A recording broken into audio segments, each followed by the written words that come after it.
पत्रकार बंधुओं का तहे दिल से अभिनंदन और स्वागत। मैं Ashish Gupta, CEO global chamber of commerce industries Noida. Madam doctor Shobha Kulshreshtha, she is director with us. आप लोग हमारे साथ एसोसिएट पार्टनर हैं, एक्सिस अरेबिया फ्रॉम UAE। आज का विषय है, हम लोग एक international smart cities conclave organise कर रहे हैं गौतम बुद्ध यूनिवर्सिटी 21 से 23 अप्रैल तक। उसमें विषय हम लोग स्मार्ट सिटीज़ क्या हैं, क्यों इनकी ज़रूरतें हैं और इनसे क्या सुविधाएं लोगों को मिलेंगी। तो 2014 में माननीय प्रधानमंत्री जी ने 100 शहरों को स्मार्ट बनाने का एक बीड़ा उठाया था। उसी के रूप में उसी को आगे बढ़ाने के लिए हम लोग प्रयासरत हैं कि कौन से शहर स्मार्ट बन चुके हैं, क्या क्या सुविधाएं वहाँ पे मिल चुकी हैं, उसके ऊपर हम लोग कहाँ तक पहुँच चुके हैं, कौन सी टेक्नोलॉजी उसमें आ चुकी हैं, कौन कौन से इंटरनेशनल लोग वहाँ पे आ चुके हैं, इन सब के बारे में जानकारी लेने के लिए और जानकारी सभी तक पहुँचाने के लिए हम लोग इस कॉन्क्लेव का आयोजन कर रहे हैं। इस कॉन्क्लेव में हम लोगों ने बहुत सारे विषय लिए हैं, बहुत सारे सेक्टर्स को लिया है, जैसे एजुकेशन है, हेल्थ केयर है, ट्रैवल टूरिज्म है, इंफॉर्मेशन टेक्नोलॉजी है, real estate, environment and climate. तो हम सब लोग इन्हीं सब विषयों पर चर्चा करेंगे। इन सब सेक्टर्स के जो CEOs, डायरेक्टर्स और जो डिसीजन मेकर्स हैं, वो सब लोग इस कॉन्क्लेव में का हिस्सा बनेंगे और वो सब अपना रोल्स को बताएंगे कि किसी भी शहर को स्मार्ट बनाने के लिए हम इन सेक्टर से क्या क्या योगदान दे सकते हैं। जैसे एजुकेशन का क्या योगदान हो सकता है, स्मार्ट हेल्थ केयर से हम लोग कैसे स्मार्ट बना सकते हैं अपने शहर को। तो ये सब चर्चा करने के लिए हम लोगों ने इस विषय को लिया है। और इसमें बहुत सारा ये जो इवेंट है, ये एक सीरीज़ ऑफ इवेंट है। हम लोग हर 2 से 3 महीने में इस तरह के कार्यक्रम आयोजित करते रहेंगे अलग अलग शहरों में। और इसमें हम सरकार से भी, इसमें हम लोगों को सहयोग है, सरकार भी इसमें हमारा समर्थन कर रही है, क्योंकि ये एक ऐसा विषय है जो देश में और दुनिया में सब जगह जाना जाता है smart city. But smart city में हम लोग क्या क्या स्मार्ट बना सकते हैं और कैसे बना सकते हैं, ये एक बहुत ज्वलंत मुद्दा है जिसके ऊपर हम लोग इसको डिस्कस करेंगे। इसमें पावर सेक्टर जो एक बहुत बड़ा की सेक्टर है इस स्मार्ट सिटी के लिए, कितनी हमें पावर की ज़रूरत है, एनर्जी की क्या ज़रूरत है, इसके ऊपर हमारे साथ पावर सेक्टर की कुछ दिग्गज कंपनियां रहेंगी। इसी तरह रियल एस्टेट में हम कैसे रियल एस्टेट क्या योगदान दे रहा है स्मार्ट सिटीज़ के लिए, इसके ऊपर भी हम लोग चर्चा करेंगे। तो ये एक बहुत बड़ा आयोजन है, एक बहुत बड़ा विषय है जिसके ऊपर हम लोग प्रयासरत हैं कि सब पहले हर शहर, हर गांव और दुनिया के हर कोने तक हमारा ये विषय पहुंच पाए। इसमें इंटरनेशनल हमने डेलीगेशंस को भी बुलाया हुआ है, जैसे कि हमारे साथ हमारे पार्टनर्स मौजूद हैं। ये लोग हमारे साथ कंट्री पार्टनर हैं और ये लोग एक कंसल्टिंग कंपनी है जो स्मार्ट सिटीज़ को कैसे स्मार्ट बनाया जाए, इसको UAE सरकार के साथ में जुड़ के काम कर रहे हैं। और आज हम इंडिया में 16 देशों में और इसको आयोजन करने का हमारा आने वाले समय में प्लान है। हमारे साथ डॉक्टर शोभा कुलश्रेष्ठ हैं। I have to speak in English because they must know what we are doing. Alright.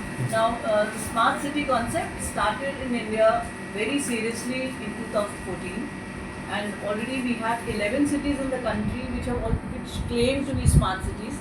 We have to see where they have done well, what have been the follies, and what more needs to be done so that the identified 8 cities of UP can be made into smart cities. As of now, we know that 8 cities have been identified to be, funded and focused for smart cities. This conclave is being held majorly with about 12 to 14 verticals, which Ashish Gupta has already told you. Starting with the diplomatic conclave, where we want trade commissioners and diplomats to participate so that they know what extension of trade can be done between India, UP especially, and the foreign diplomats. Then we have the real estate vertical, where we are hoping to meet real estate people who will find business opportunities to make these cities smart. Similarly, we have the IT sector, because IT is handling everything right from banking till your food which comes home. So we engage them also.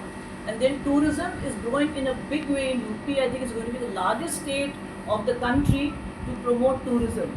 And when we have foreign delegates coming in, they know what we have to show them. And then after that, we've got health and wellness. Yoga, meditation has taken up in a big way in Europe and the West. And though we are the pioneers and we started this, but they all claim that now they are experts on that. So we've got to see how we can collaborate and see that these things also increase. And this 3-day conclave is going to bring not only participants, attendees, will bring youngsters and students from colleges, universities who are coming to see how they can contribute towards this. And it's not a small agenda to have a smart city conclave. It's huge, and it's not a one-man show.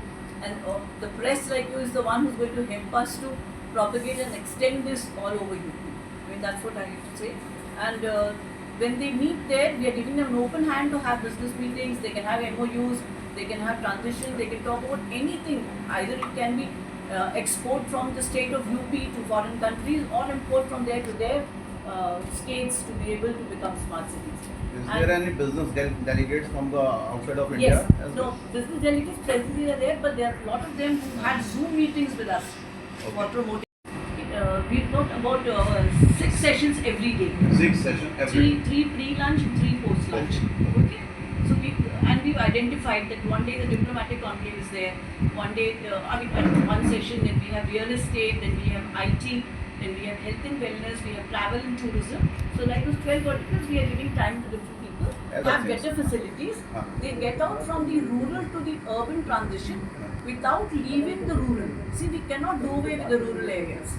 सरकार ने 40,000 करोड़ रुपए छोटे शहरों के लिए 50 छोटे शहरों को स्मार्ट सुविधाएं देने के लिए अभी आयोजन किया।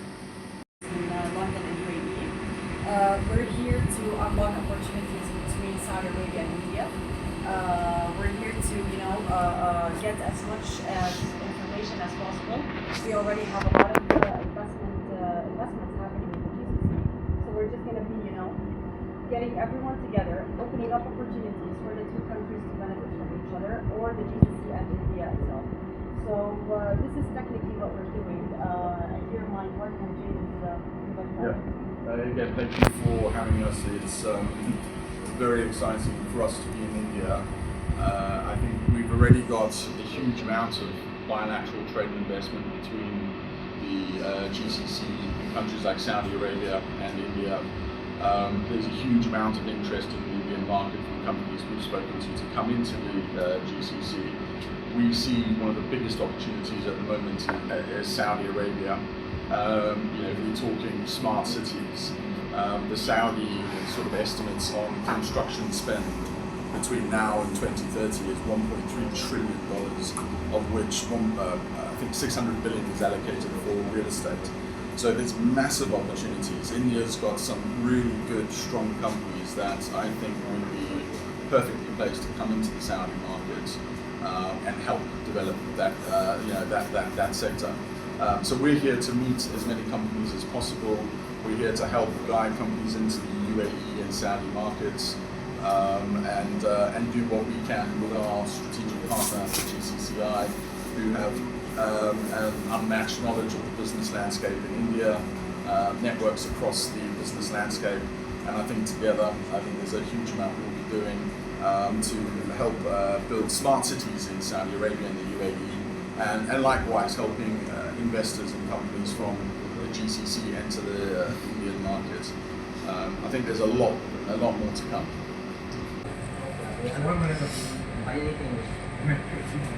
सिटी का जो आयोजन 3 दिन के लिए हो रहा है, क्या कार्यक्रम है, क्या प्लान है, कौन उद्घाटन करेगा, कितने बजे करेगा, कब समाप्त होगा?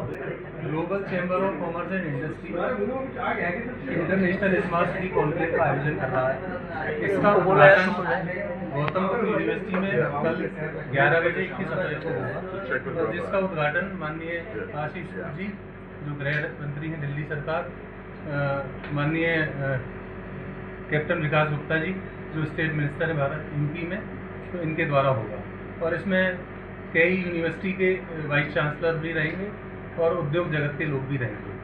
और इसके बाद हमारे बहुत सारे सेशन इसमें अलग अलग सेक्टर को लेके हम आयोजित करेंगे। और इसमें B2B मीटिंग्स भी होंगी, इसमें कोलैबोरेशंस भी होंगे, इसमें MOU साइन भी होंगे, और इसमें हम लोग इंटरनेशनल बिजनेस को कैसे हिंदुस्तान में बढ़ावा दे सकते हैं, इसके ऊपर चर्चा है। धन्यवाद। कौन कौन लोग शामिल होंगे इसमें? इसमें उत्तर प्रदेश सरकार से काफ़ी अधिकारी शामिल होंगे, उद्योग जगत से शामिल होंगे, हेल्थ केयर से, एजुकेशन से और पावर सेक्टर से, अलग अलग सेक्टरों से लोग शामिल हैं। सर और कितनी कंट्रीज इसमें पार्टिसिपेट करेंगी? इसमें अभी 9 कंट्रीज इसमें पार्टिसिपेट कर रही हैं और कुछ लोग ऑनलाइन और कुछ लोग ऑफलाइन। इससे पहले कितने कॉन्क्लेव हो चुके हैं? देखिए, ये स्मार्ट सिटी जो ग्लोबल चैम्बर का जो है ये फर्स्ट है, बट हमारा जो नेक्स्ट एडिशन है वो जुलाई 2nd वीक में हम गुड़गांव में करने जा रहे हैं। उसके बाद थर्ड हम लोग अक्टूबर में देहरादून में करने जा रहे हैं। तो एक तरह से सीरीज है जो इस कल जो आयोजन हो रहा है इसके द्वारा शुरू होगा। स्मार्ट सिटी बनाने में आपकी संस्था का क्या रोल होगा? हम सरकार को और लोगों को जानकारी उपलब्ध कराना चाहते हैं, जिससे कि जो टेक्नोलॉजी जो यूज़ हो सकती है, बेस्ट टेक्नोलॉजी जो यूज़ की जा सकती है स्मार्ट सिटी को बनाने में, उसका लोगों तक जागरूकता पहुँचे और सरकार तक उसकी इंफॉर्मेशन पहुँचे, जिससे हम यूज़ कर पाएँ। प्रतिदिन कितने सेशन में चर्चा आयोजित की जाएगी? जी, प्रतिदिन 4 से 5 सेशन इसमें रहेंगे अलग अलग सेक्टर से। और दूसरे दिन 22 तारीख को हमने डिप्लोमेटिक कॉन्क्लेव भी इसमें है, जिसमें 4 देशों के एम्बेसी से रिप्रेजेंटेटिव शामिल हैं। ठीक है sir, thank you. Thank you sir.